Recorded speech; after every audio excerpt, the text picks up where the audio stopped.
So around 2003, I started going to Japan, and I wanted to do the portrait of the Japanese, and so I needed to um,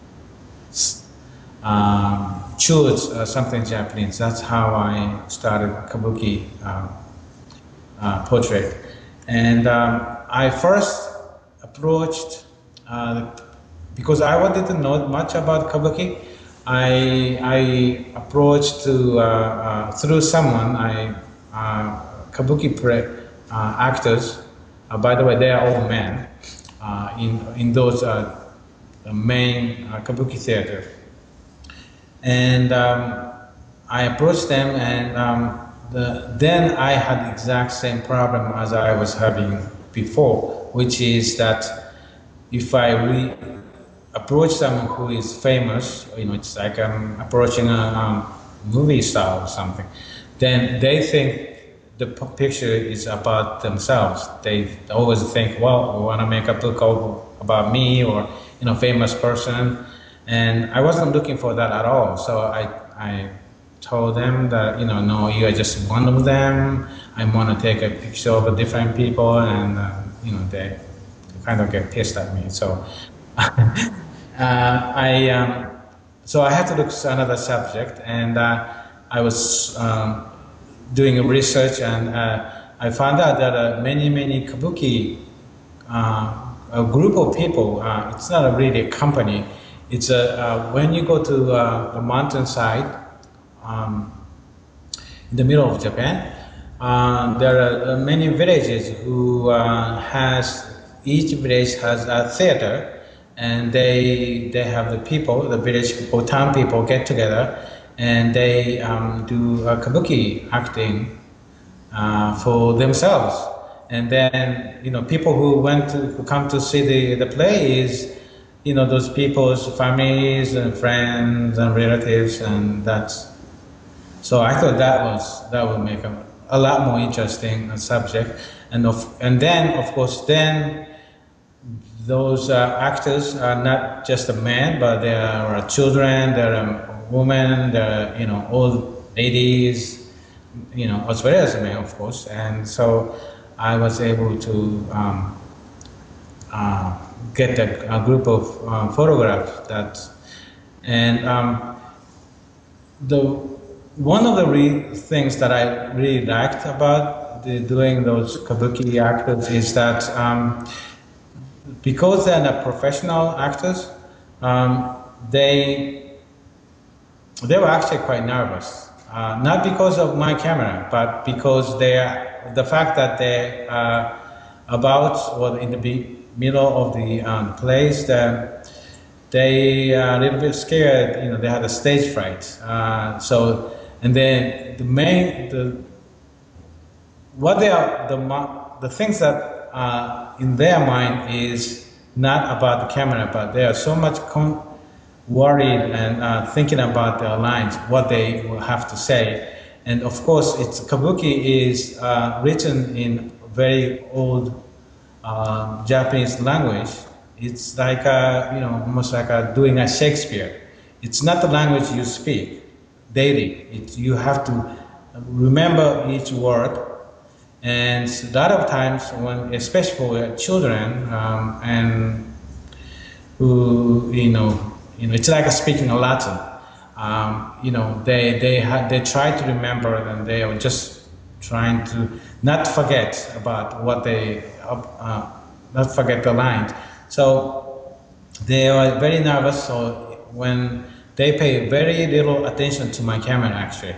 So, but I made arrangements so that they will come to my, not a studio, but I was given a room where I set up my backdrop and cameras, and then when they have time, they will pull one by one and come in front of my camera, and then I photograph them.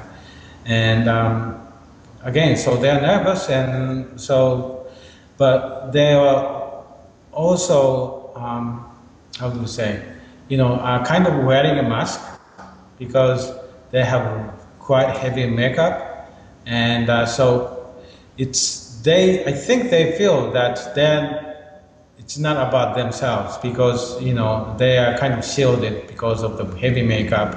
So in a way they are kind of safe, because it's like a masquerade where their identity is hidden. Okay, this is one of my favorite called Maiko Takaku Matsuo Kabuki. Maiko Takaku is the name of the actress, and she was about, I believe, like maybe 13, 14 years old.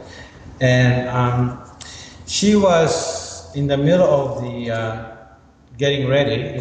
She doesn't have the wig, we call katsura, which is an elaborate hair piece. She doesn't have it. And but she did have a makeup, as you see. And so again, she had no idea about the photograph. She just sit there and.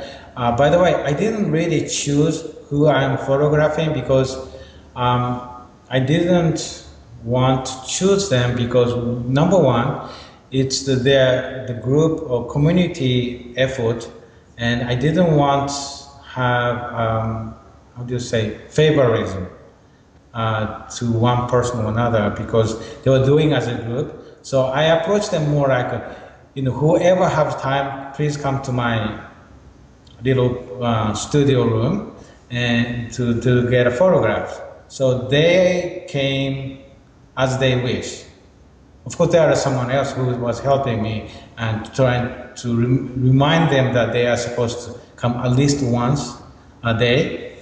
So they just come and I photographed. I stayed in that small room for pretty much, all day. So I didn't choose, but of course, I get to choose who I make a print. Uh, so that's how I made the photograph, and I liked the way she looked.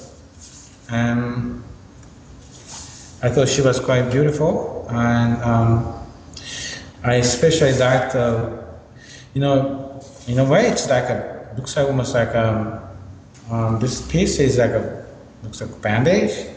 Um, and by the way, this is how they protect, I guess, or prepare their head before they put this wig. Because wigs are very, very heavy. I show you in the next picture. So, but looks like almost like she was kind of injured, in the head, and so she looked quite vulnerable. And I think that's how I liked it. This is called Nasuki Tsukamoto Matsuo Kabuki.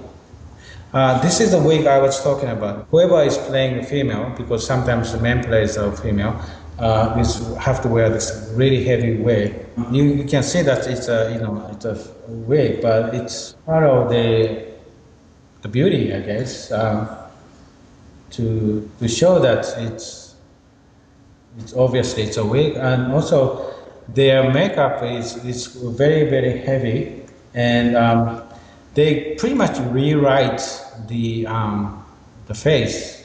If you look at closely, for instance, their lip, well,